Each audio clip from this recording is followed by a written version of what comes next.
אנחנו בחרנו בנושא ותיקים וחדשים במושב עידן. כי אנחנו רצינו לחקור קצת על העבר והעתיד של מושב עידן. חקרנו את הסיבות שגרמו לאנשים להגיע למושב בתחילת הקמתו, ואם הסיבות השתנו כיום. השבוע ראיינו משפחות חדשות וותיקות. מקווים שתהנו.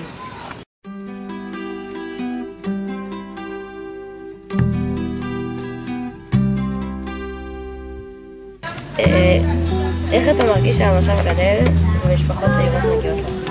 אני חושב שזה דבר מדהים ונפלא, וצריך להמשיך בצורה הזאת ובקליטה הזאת, ושיבואו הרבה ילדים קטנים וחמודים, לא קטנים כמוך, קטנים.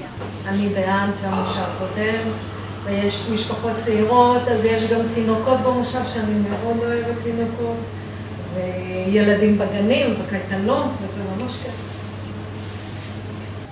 האם אתה מנסה להיות בקשר גם עם הצעירים במושב או שנשאר רק בקשר הוותיקים?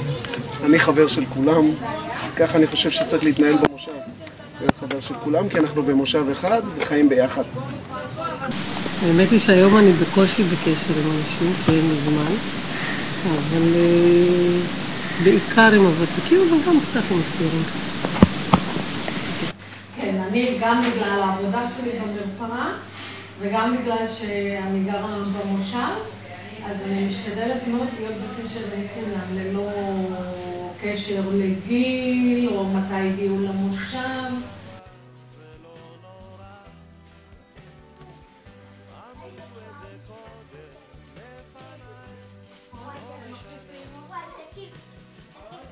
לפי דעתי, מושב יראה יפה. א' כל הוא הולך לגדול בעוד משפחות. אני מאוד מאוד שמחה, זה בכלל, שמגיעים אנשים חדשים, אנשים חדשים, שהמושב גדל, ילדים חדשים, מעניין יותר.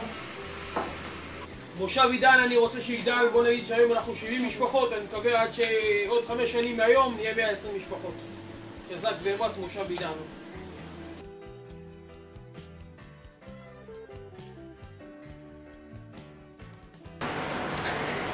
למה בחרתם לבוא לעידן?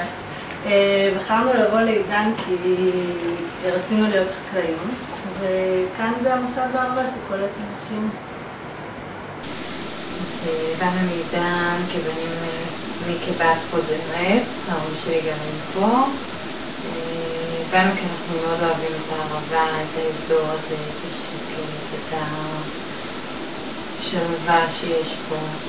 האמת שאני רוצה שהמושב פשוט יישאר כמו שהוא, עם אנשים טובים ומקסימים, שיהיה כיף לגדל בו ילדים. כמו שאמרתי קודם, העתיד הוא לעסוק בחקלאות, כשעדיין אנחנו לא עושים את זה, אבל אנחנו מאוד מקווים שבעתיד כן נעשה. אבל העתיד שלנו הוא במושב עידן.